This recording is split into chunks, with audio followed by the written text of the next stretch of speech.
Welcome back to the Manage to Win podcast. I have Perry Marshall on today. He wrote a book called Unlocking Exponential Growth, the 80-20 Rule in Sales and Marketing. This is not just about sales and marketing. This is about transforming your life. The points he makes about the 80-20 rule are things you have not heard before. They're amazing. This actually is a long podcast for me. We went a little bit over an hour, but there's a reason for it. A lot of great value for you here. A lot of great teaching, and you're going to hear some things that could really help you do what he says of crossing the seven-figure desert, how to scale from 1 million to 10 million, and quite frankly, and beyond. So let's dive in. You need to hear what Perry has to say. Perry, I'm really glad to have you on the show. You've done some amazing things. But one of the things that you talk about is how to cross the seven-figure chasm, how to go from 1 million to 10 million. I know people that are 1 million or a little bit below that would love to get up to 10 million. I know those that are closer or just beyond 10 million that want to scale beyond that. But we better be careful. This could fill the whole podcast, but it may be worth it. How do you give me a hook there where people can see, whoa, this guy has done some things that are amazing and I want to hear more? So there is a region, it's right around $4 to $5 million for typical company that is almost impossible to get past. A $1 or $2 million company is a completely different animal from a $10 million company. So $1 or $2 million company will have like 5 or 10 employees. It's basically a glorified one-man band. It really does revolve around the owner and everybody is doing help and support and production and whatever. But typically the owner is holding everything together and they're the main sales and marketing person. And 10 million, and it's usually very entrepreneurial and maybe even very personal. It might be artistic, if you will. A $10 million. I see it in the IT space a lot, with IT managed service providers, where the owner has to be the primary salesperson to at least 4 to 5 million, sometimes up to 8 million to 10 million.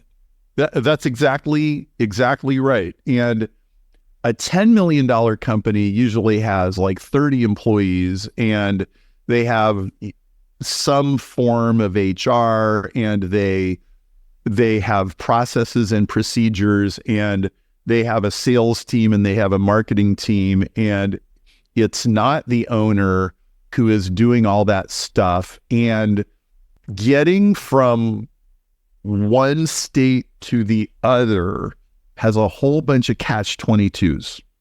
So the first one is the $2 million company. It's getting too big to not have systems, but it's not big enough to have developed the systems.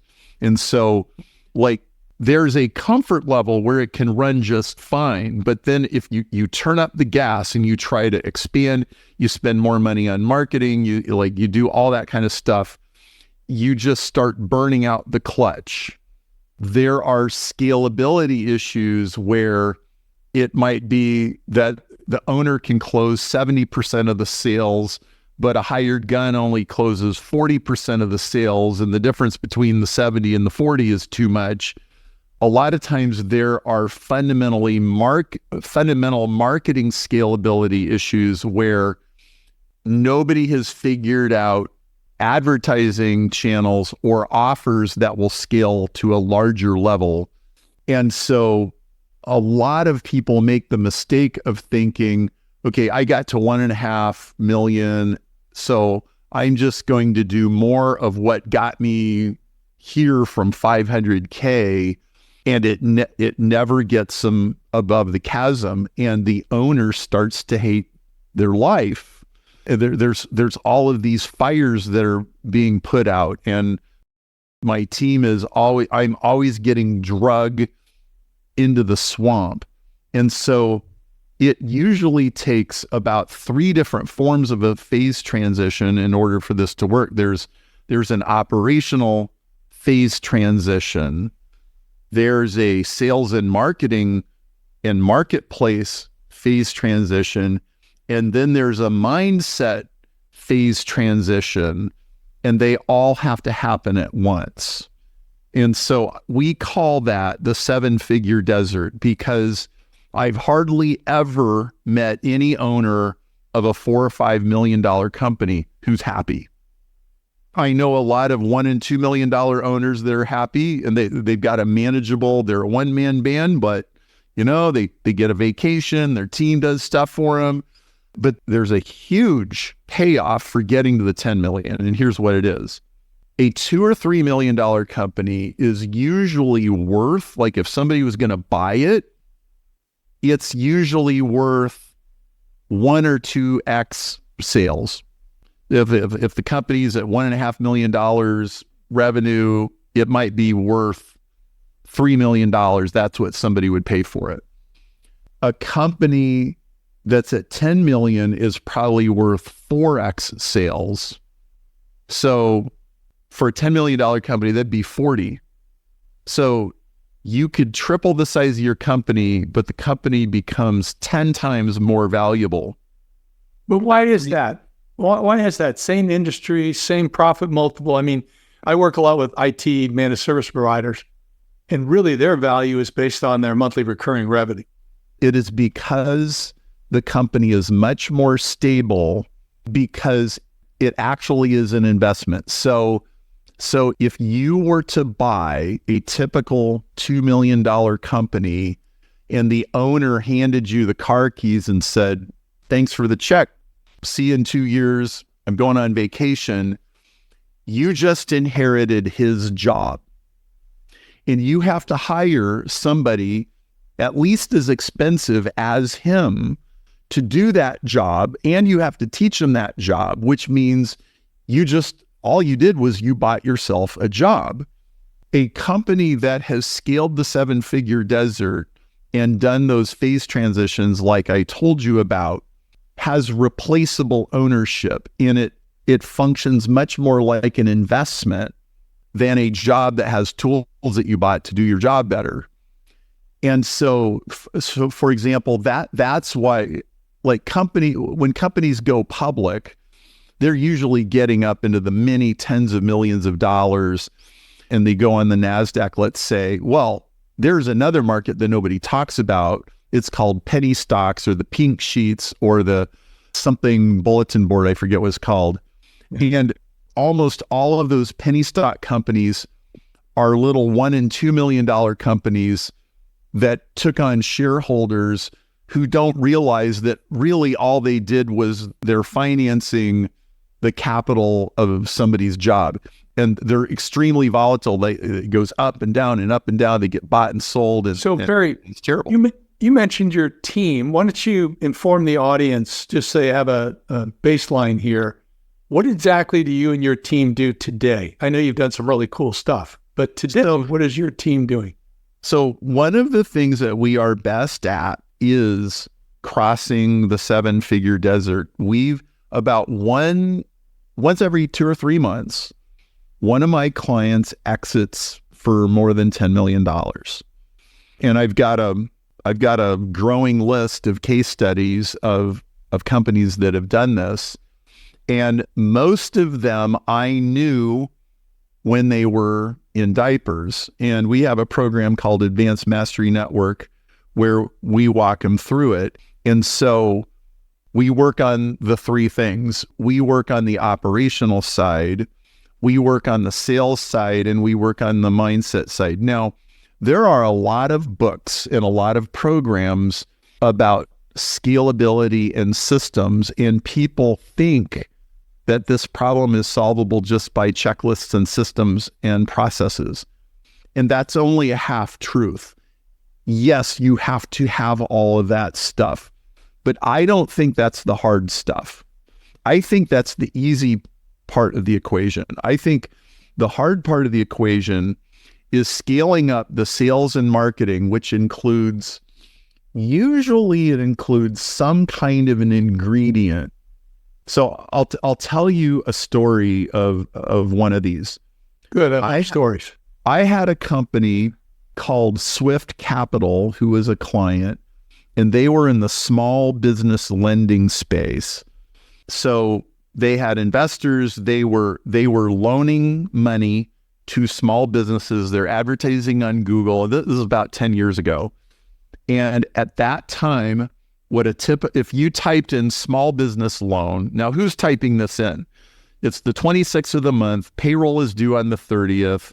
Some vendor didn't pay you. You're scrambling to cover payroll, and you need $25,000. Like that's what this is. So people are on Google and they're searching for this. And at that time, what all the websites said was 48-hour credit check, and then we'll get you some money if you're approved. And so my client was doing this, and they were trying to figure out how to scale, and their mindset was kind of typical. It was, well, if we could get better Google ads and better landing pages and better sales funnel and all that, the better salespeople, we could do this. And I said, I would like you to try a crazy experiment. I want you to write an ad that says approval in 60 minutes, credit check in 60 minutes. And I want you to actually do it and only run it long enough to see what happens.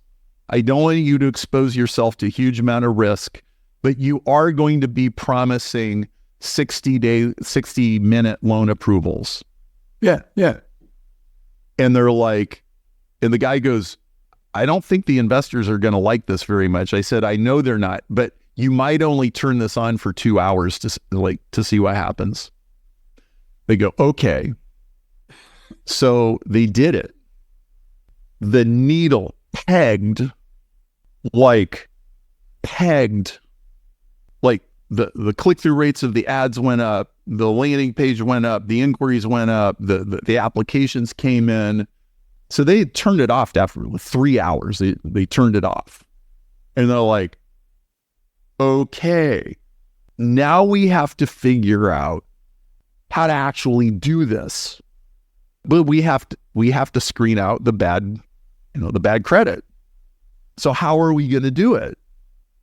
They spent probably 6 or 8 months testing, experimenting, and working out, how do we do a credit check without an actual credit check? So, you can go to the usual, TransUnion or, whatever the entities are that do all that stuff. Well, you're going to have to find a different way to do this. And so they did. They went looking around. They said, what are some data sources that we can buy data from? How can we adjust the questionnaire to give us some insight that maybe the owner doesn't even realize that we can pick up on? They redesigned the application process so that within 60 minutes, they could screen out the bad ones, and then they turned it back on. PayPal bought them for $183 million. Yeah. So now when you log into PayPal and it says, would you like a small business loan, which they loan you against the PayPal transactions that are coming into your business. Yeah. They're just loaning against that money, and they're taking about 10% off the top of all the PayPal transactions that come in. That is where that came from. And they're basically factoring. Yes, it is. It is factoring, and it's factoring off of your merchant account. Now, they were doing this 10 years ago, including the merchant account, but it was a 2-day approval. And so one of the things that I learned from being the guy that wrote the book on Google Ads is that a 2x increase in speed is not a 2x increase in business. It's more like a 4x. It's like whatever the number is squared. If you have 10 times the speed, you will get 100 times the demand. Wow. So this leads me to, you've done a lot of work with the 80-20 principle. Yes. And yes. Although, you can explain it, I'm interested in a few stories, before and after stories, just like you just did. Because everybody on the audience has heard, 80-20 principle.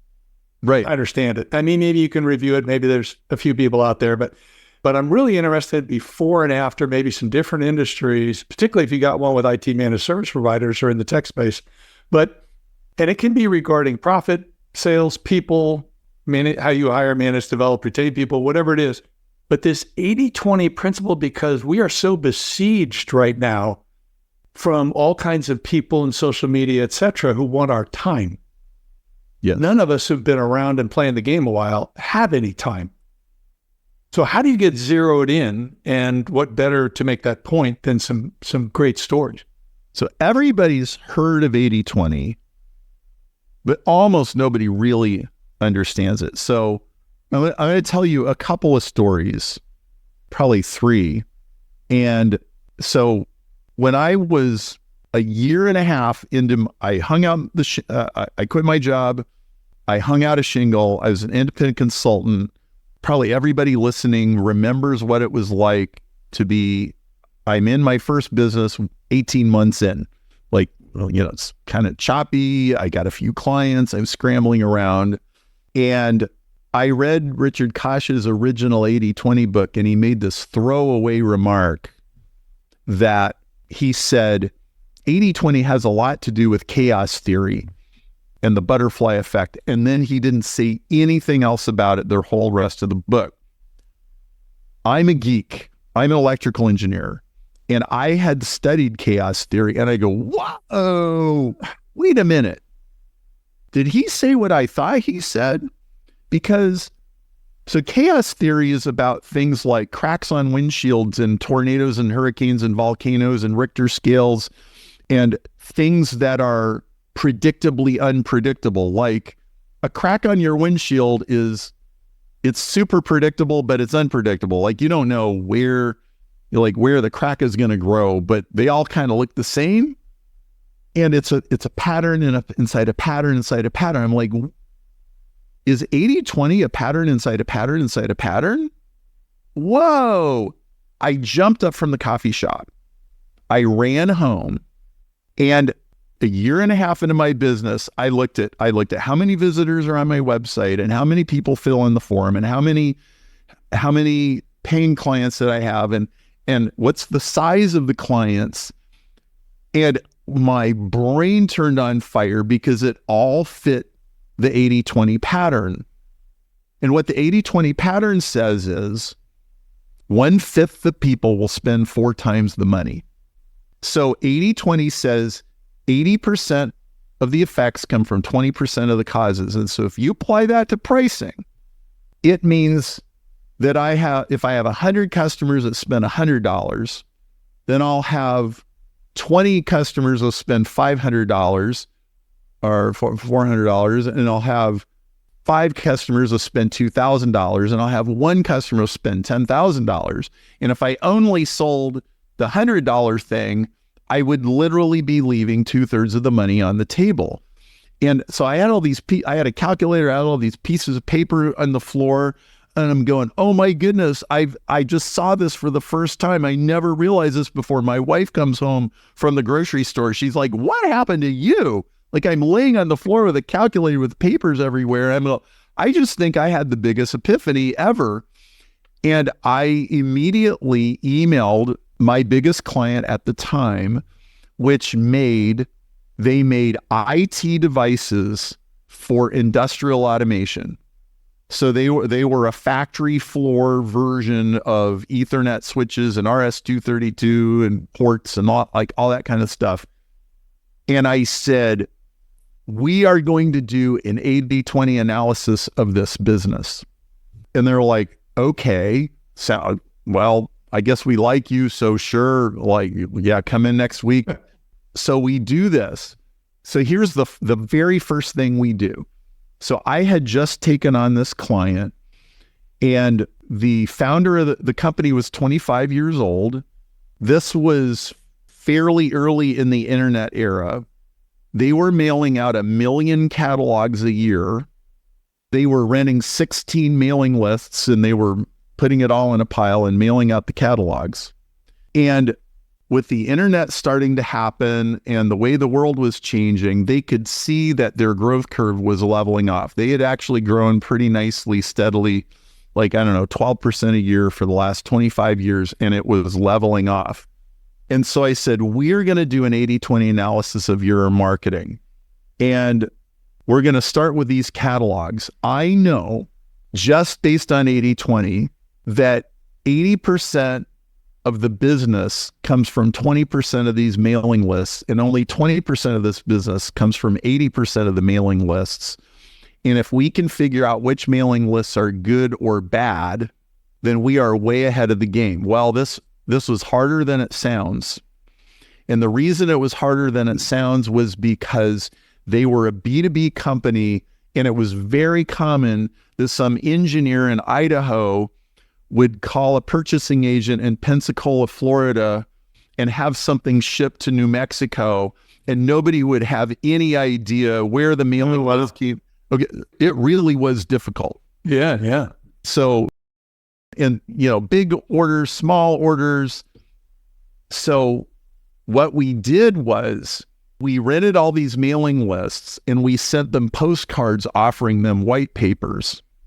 And we just measured the response to the postcards, and almost all of the requests came from 3 of the 16 mailing lists. So we got rid of the other 13 mailing lists, and instead of mailing 1 million catalogs a year to 1 million people, they mailed 500,000 catalogs of people. They mailed 500,000 catalogs to 250,000 people. They sent multiple catalogs to the same person that was going to buy, and didn't send catalogs to the people that weren't buying. This gives you an idea of how we started taking money from stuff that wasn't working and feeding it into stuff that was. Now, there's kind of an advanced 80-20 concept, which we call the 21-20 rule. And here's what it is. Listen very carefully. 120% of your profit comes from 20% of your customers. That means I'm losing 20% of my profit on the other customer. On the bottom, yes, it means you're losing 20% of your profit on the bottom 20% of your business, and you don't know it. This is almost always true in any business. And so you can start breaking it down. So think of it like this. 3% of your product line should be like discontinued immediately. 3% of your employees should be fired immediately. 3% of your clients should be fired immediately. 3% of all your expenses in any department should be cut immediately. Why 3%? Well, here's why. Because 20% of what you're doing every day is propelling you backwards, not forwards. But it's a little bit of this and a little bit of this and a little bit of this and a little bit of this and a little bit of this. So like if I just said, just cut the bottom 20% of your clients, you'd end up cutting muscle instead of fat. But if I say 3%, across the areas, if I say fire 3% of your employees, you know who they are, you've known who they are for a year, you've been putting it off, you've been in denial, just do it. Rip the Band-Aid off and get the guy out of here. Everybody in the department knows who it is. Yeah. And you say, you got 30 clients and one of them is an absolute pain in the butt and everybody hates them. Everybody knows who it is. Okay, and which client, you're how about a product line? Which product you are losing money on, you're taping dollar bills to every box that goes out, and nobody had the guts to raise the price. You start going through this. And then you do it again because it's fractal. 80-20 is a pattern inside a pattern inside a pattern inside a pattern. So 80-20 guarantees you that if you got 8 billion people in the world and they make an average of, I don't know, whatever, $20 a day or whatever, there's going to be a Jeff Bezos and there's going to be an Elon Musk and there's going to be a Warren Buffett. It's like a law of physics. It's going to happen. And so most people fight 80-20.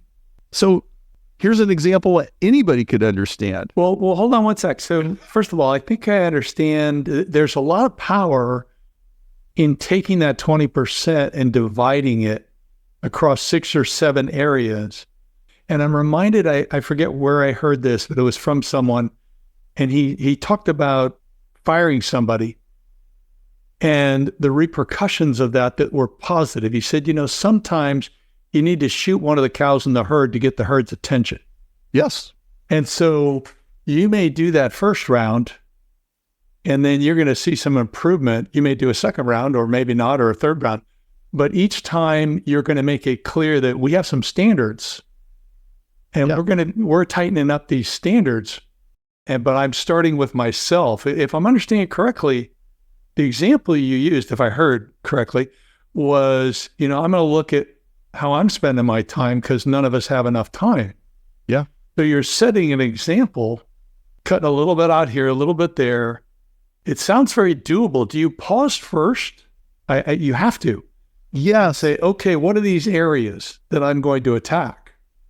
Yes. So most of us are programmed, just look busy, just look busy, just look busy, like starting from grade school.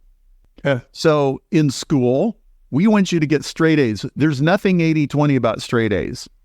Nobody is going to spend the rest of their life being an expert on history and math and social studies and PE. And no, like your career is going to be built on a very small handful of really super important skills. Like maybe it's your technical skills or your management skills or whatever. And whether you got an A or an F in history is probably completely irrelevant. But school says, you got to do equally well in everything and look busy, look busy, look busy. People are programmed like, well, as long as I look busy, everything's okay. No, you should stop being busy and you should think about what you are doing before you do anything.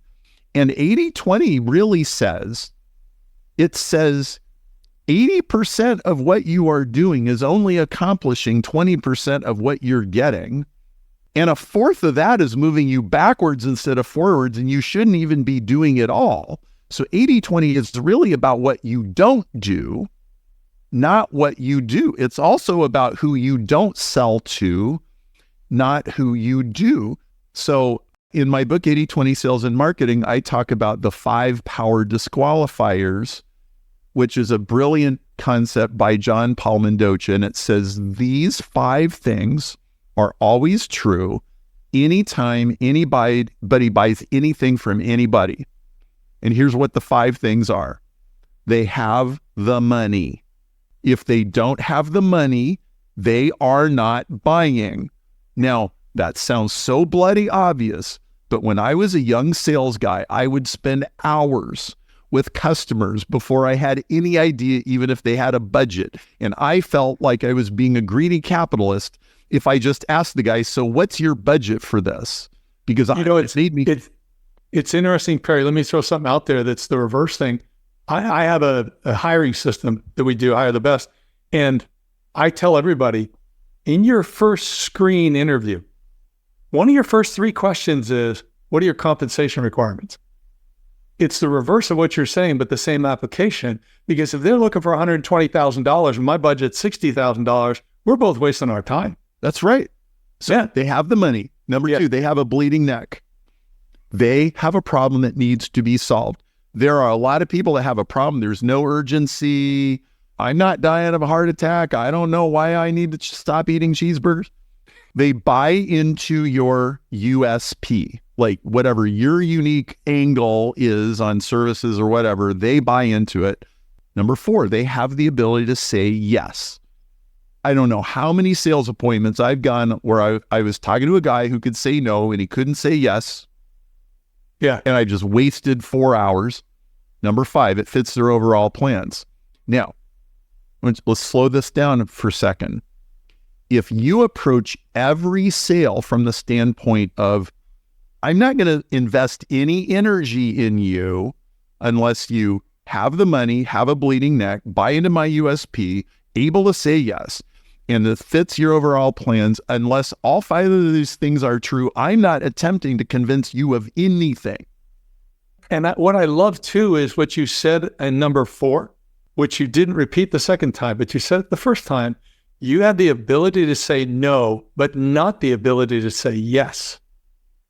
And that's so important. We just kind of think, well, salespeople get a little too hopeful, a little too hungry, and they make an assumption. Well, he says he can say yes, or she, or they seem to have that ability, but you don't really qualify it. Interesting. That's right. Yeah, but they can say no and block you.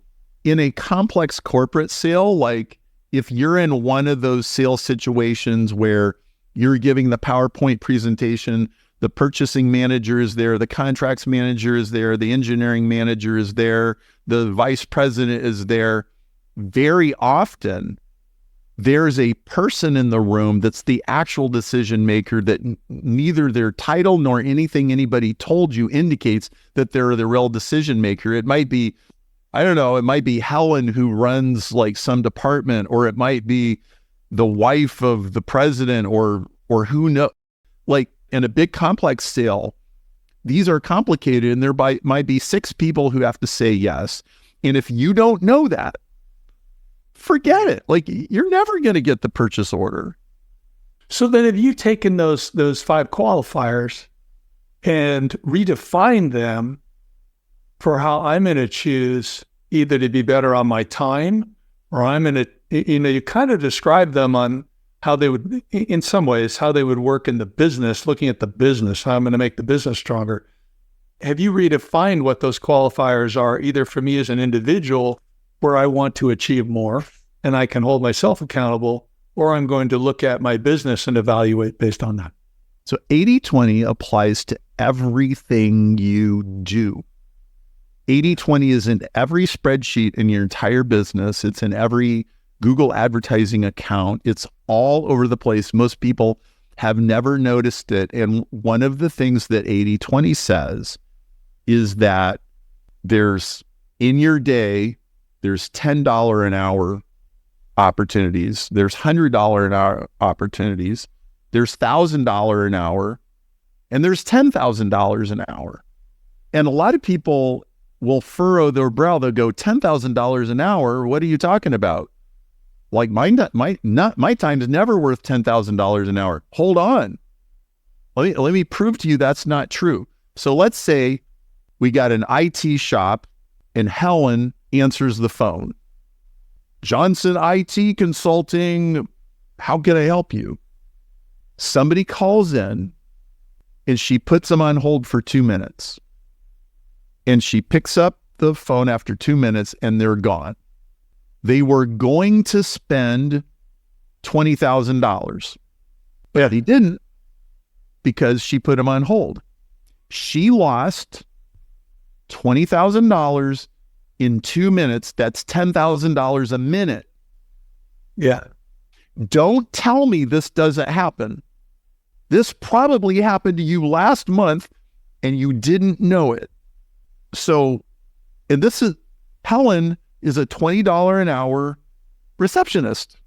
She's not even you. So if that's just one missed phone call, how many other tiny little levers or hinges that swing big doors are going on occasionally? I didn't say she lost $10,000 a minute for a whole hour. She only lost it for 2 minutes. These little levers are all over the place. If you have to get your team together to figure out how to make sure nobody ever gets put on hold, that team's time is easily worth $1,000 an hour in the positive, just working that situation out. It's interesting because I'm struck, because I work for Blackpoint Cyber right now, and cybersecurity software, best-in-class product, that type of thing. But one of the things people love most is that when they call our SOC, Security Operations Center, that deals with problems, they have a guaranteed wait time of no more than 2 minutes. And we have the fastest SLA in the industry, where we see something, quarantine the system, remediate it, solve it, and it's done within 15 minutes, and we call you. We don't send you an email log of, here's what happened, deal with it. You know, it could be 2 a.m. We do the whole thing. We call you, we say, here's what happened, and then we follow up with a written report. But nobody does that. And I had nothing to do with it. It was created before I came, but they flipped what you just said. Mm-hmm. It's kind of like what you were talking before with Swift Capital. They flipped it. You are describing a meticulously, systemically built prevention of Helen losing $20,000 in 2 minutes. Yeah, yeah. Because these are the cracks that contracts slip through. Oh, yeah. Things work fine 99% of the time, but that 1% of the time when it's not working and they can't get a hold of anybody, some higher up will say, basically what they're saying is, we are going to punish those people for not being there when we needed them the most.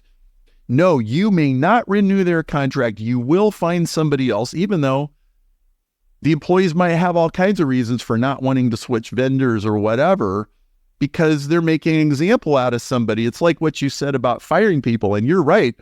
When you fire a bad apple, you send a signal like, hey, this isn't like a welfare line. This is a high performance team, people. Yeah. And like, you can't be on the team unless you're a performer. And, you can be part of the family if you deliver the goods, and we'll have the barbecue and we'll have the swimming pool and the trip to Tahiti. That all happens for performers, but it doesn't happen for Al. So it strikes me, you used the Helen example, put them on hold for 2 minutes. But now we've got companies where they're looking at bean counters, they're looking at money, headcount, and they're putting out bots. They're using AI responses. So do you have a story, and maybe early in the AI game, but not that early, but where somebody actually was thinking about how they're going to do something, and they were thinking of automation with AI, with bots, with scripts, with templates, with whatever, removing humans.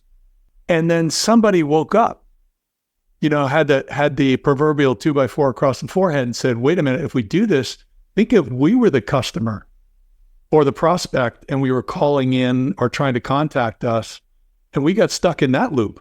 Well, I'll tell you a story about doing this cautiously, but still doing it. So my book, 80/20 Sales and Marketing, comes with a bunch of online bonuses and services. So, for example, we have something called the Marketing DNA Test, and it's $37 on the website, and it's free through a back door in the book.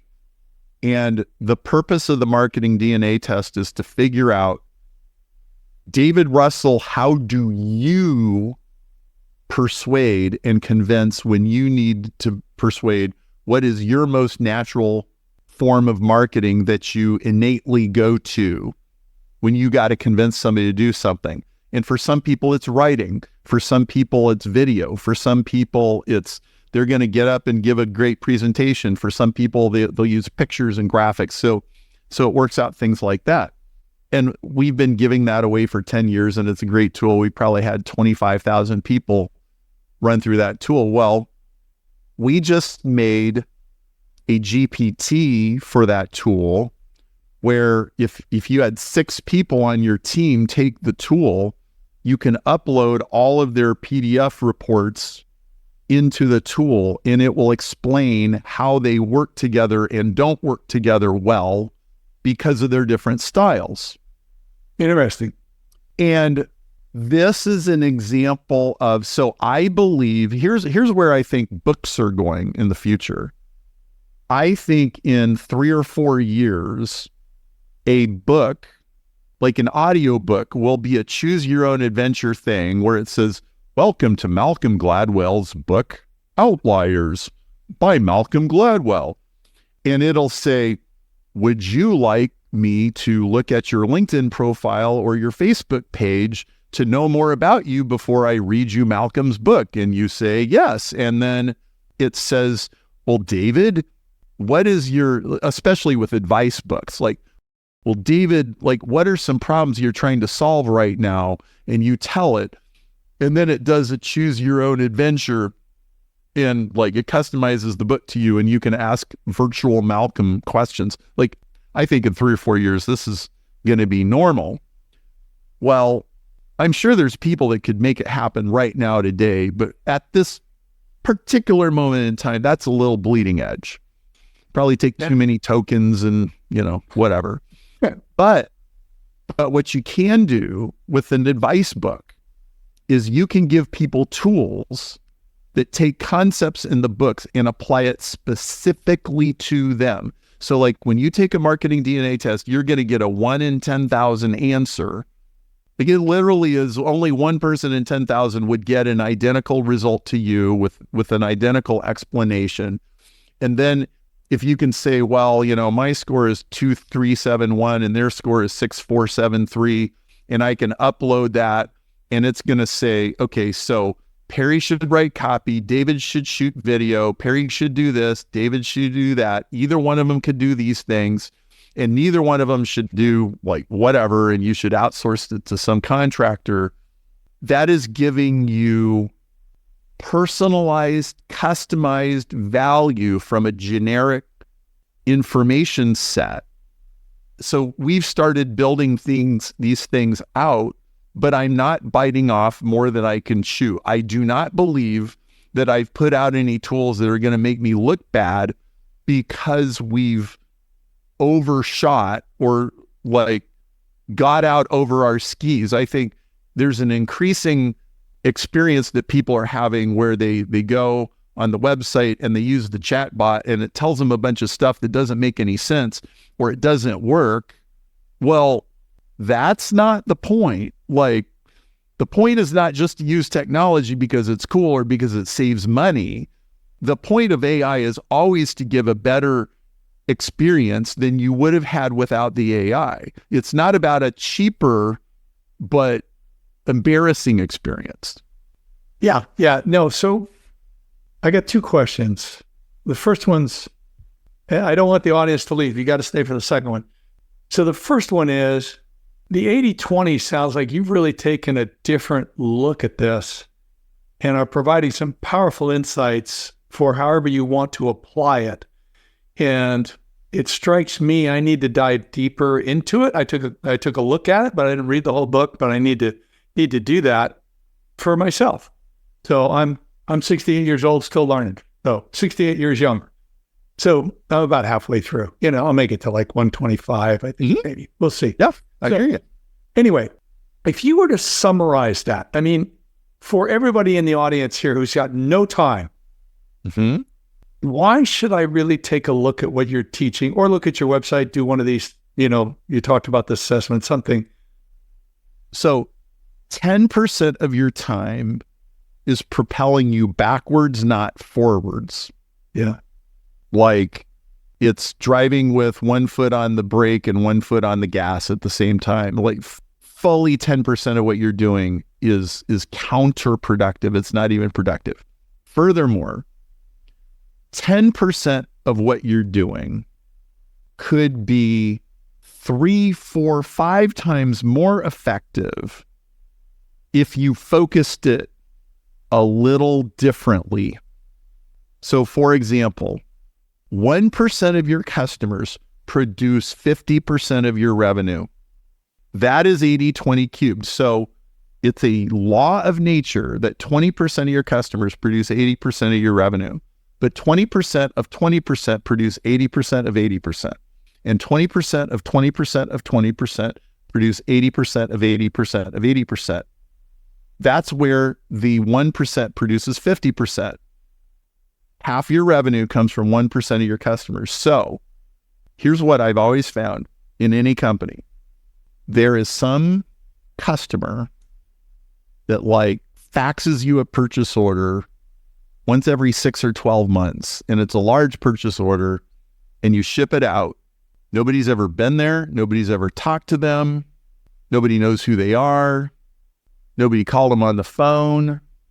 It's the easiest money you ever got in your life. They found you in a manufacturer's directory or something, and you got this customer, and nobody knows. Like, if you went to Duncan, Oklahoma, and visited those guys and found out, like, oh my goodness, you buy pallets and pallets of this other stuff and we sell that too, and you're paying more for them than you.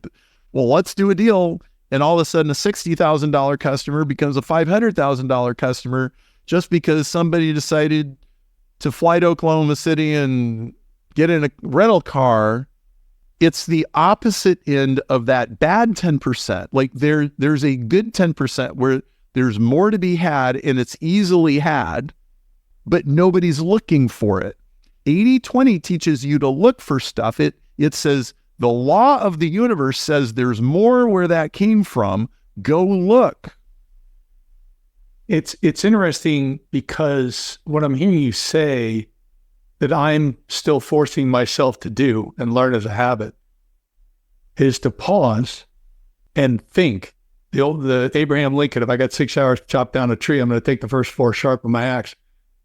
I did a lot of chopping without sharpening my axe for decades of my younger life. Yes.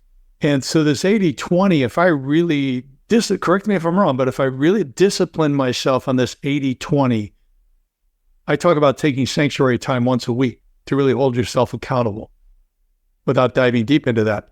But if part of that exercise, I really thought about, okay, where's the 20% that's bringing in 80% of my results?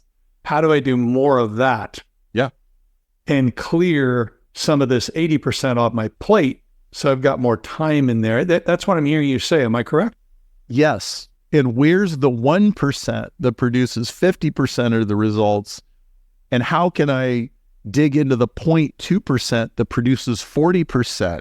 Like there's huge levers. And really the way you should think about your time is like you said sanctuary time. Yeah, I call it sanctuary. It's kind of like Quasimodo, sanctuary, where sanctuary is uninterrupted time. Nobody interrupts you. It's quiet. I was inspired by Lee Iacocca in his book Iacocca, where he talked about every Sunday night, he had a discipline, which he credited towards saving Chrysler. Every Sunday night, he had family dinner. He excused himself to a study for 2 hours. He looked at, okay, what was my plan last week? How did I do? And okay, what do I need to do this week to keep this company afloat? And then that mapped out his plan. I call it mapping. So you look at the metrics, you look at the action items, and you come up with a plan. So your sanctuary time, I absolutely label that. That is $1,000 an hour time. And it's valuable because you choose not to do anything but think. Yeah. Furthermore, Iacocca, CEO of a $1 billion company, his 2-hour Sunday night focus, that's easily $100,000 an hour. Easy. Oh, easy. Yeah. Easy. Yeah. Probably $1 million an hour. Yeah. No, and that was, back when you're not interrupted by cell phones and right emails and the rest of it. So right. It was so it makes all the more case for it to do it at home, outside the office, whatever. So it's uninterrupted. You can just think. So what you call sanctuary time, I call Renaissance time. That's my name. And I do it every day. And it's the first thing I do every morning. And I never skip it. It's the most important thing I do. And how long every morning? Because I agree, you should have sanctuary time each day, but I typically say 5 to 15 minutes versus 1 hour to 2 hours might be on the weekend. So I think you should start with 10 or 15 minutes because most people don't know how to do it any longer than that without driving themselves crazy.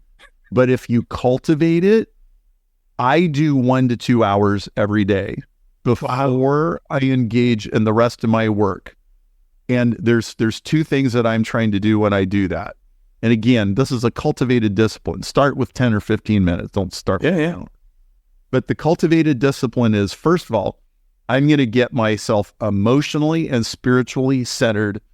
I'm going to meditate. I'm going to pray. I'm going to read something inspirational. I'm going to get myself in a right personal space.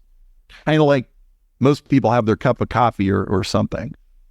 The second thing is, what are the biggest questions that I am trying to solve right now? what problems can I only solve by methodically thinking my way through, feeling my way through, and not just like springing into action. Bill Bain had a saying, the Bain consulting guy created an empire. He said, don't let action drive out thought. That's so important. You should have blank space in your day. It's breathing room. Yeah, it's funny because when I was growing up, I was taught, when the going gets tough get going. And I remember the movie Gone with the Wind. You go through the whole movie, and I don't want to give away the end, but whatever.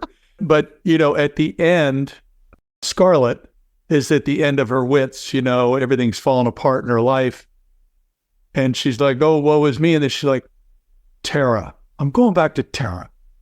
I'm going to go do something, so then I'm not overwhelmed by these burdens of guilt and failure or whatever it is. But I'm going to go do something." And I appreciate that, although doing something is very important, what you're saying is more important. You think about it, make sure you're doing the right thing.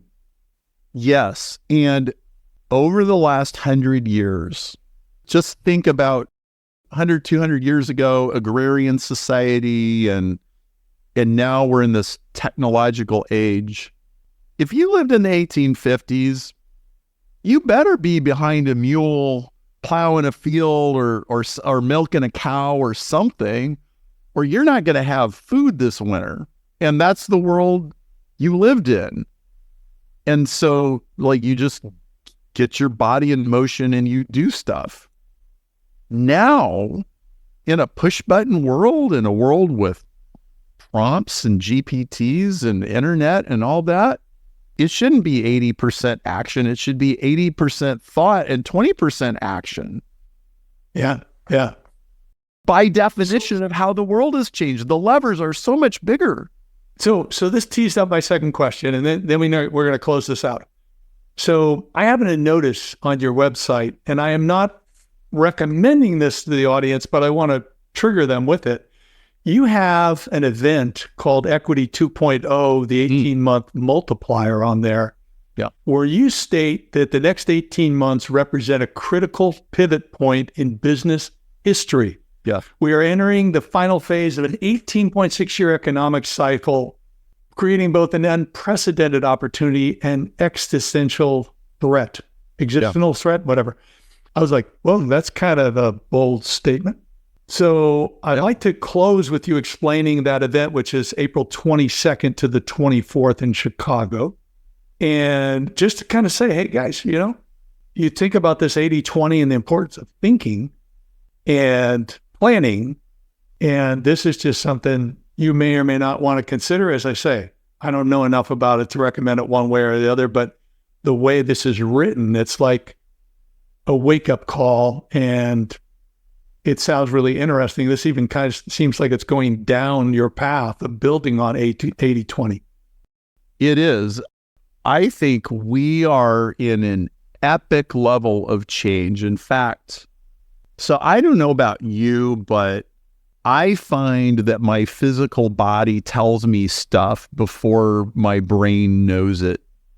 And probably about a month and a half or 2 months ago, I started waking up at 3 or 4 in the morning soaked in sweat. And I just learned to pick up signals and start asking questions when stuff like that happens. Because sometimes, one time, sometimes it's because I'm fighting off a flu bug or because I'm in counseling or something, but none of those things were going on. And what I realized was right now feels a lot like 9/11 and COVID right now. And so what's going on? Well, we've got muzzle velocity from Washington, D.C., where executive orders and crazy stuff just happening everywhere. I would say we are midpoint through a transition from before AI to after AI. In fact, AI is really happening fast. I don't think people quite realize like it's getting like 10% smarter every month. Oh my goodness. Okay.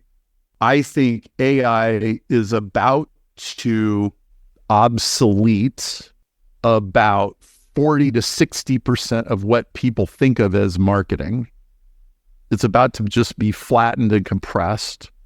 I think the transition is as big of a deal as going from an agrarian society to going to cities and grocery stores. There's all kinds of like not very interesting white collar jobs that are going away. And if I follow history, like people have been afraid that automation was going to unemploy everybody for 500 years, and it's never unemployed everybody.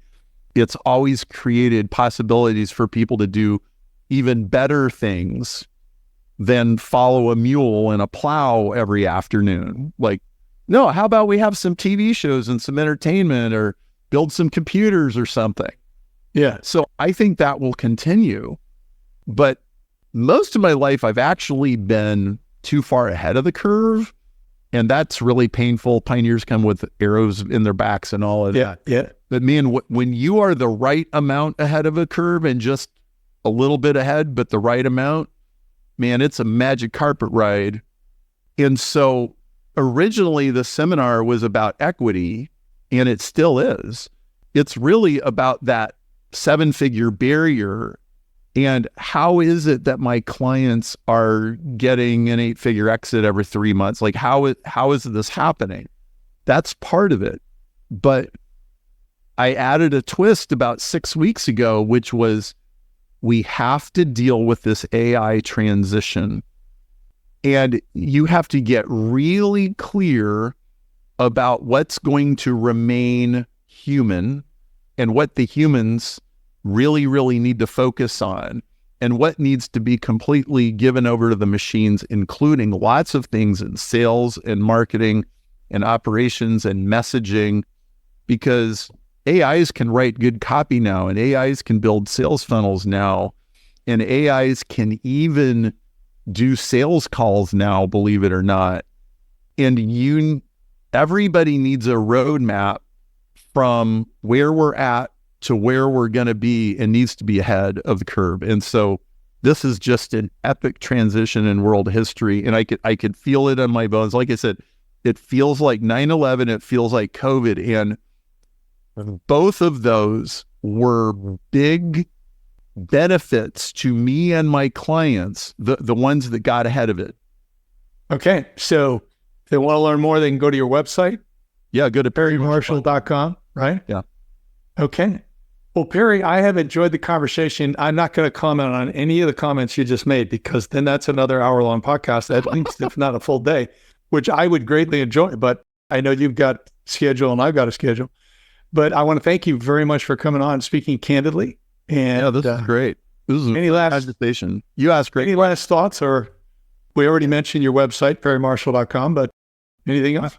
I do have one last thought, is that if you do Renaissance time, like that sacred space that David and I were both talking about, it's going to feel narcissistic and irresponsible. Like, shouldn't I be doing something more productive? This is the most productive thing that you can do, is start your day by cultivating a space and thinking about your day and thinking about what you're trying to accomplish and becoming conscious of what your big unanswered questions are before you do anything else. It brings order and structure and almost like armor to your day. I wouldn't be caught dead not doing it. It's not an unnecessary luxury. It's an absolute necessity in a world that is telling you, go faster, go faster, go faster, go faster. You're already going as fast as you can go, and you're burned out and you're tired and you're sick of it. So switch it up. Love it. Love it. Thank you so much, Perry, for being on the show. Appreciate it. Thank you, David. This is lots of fun.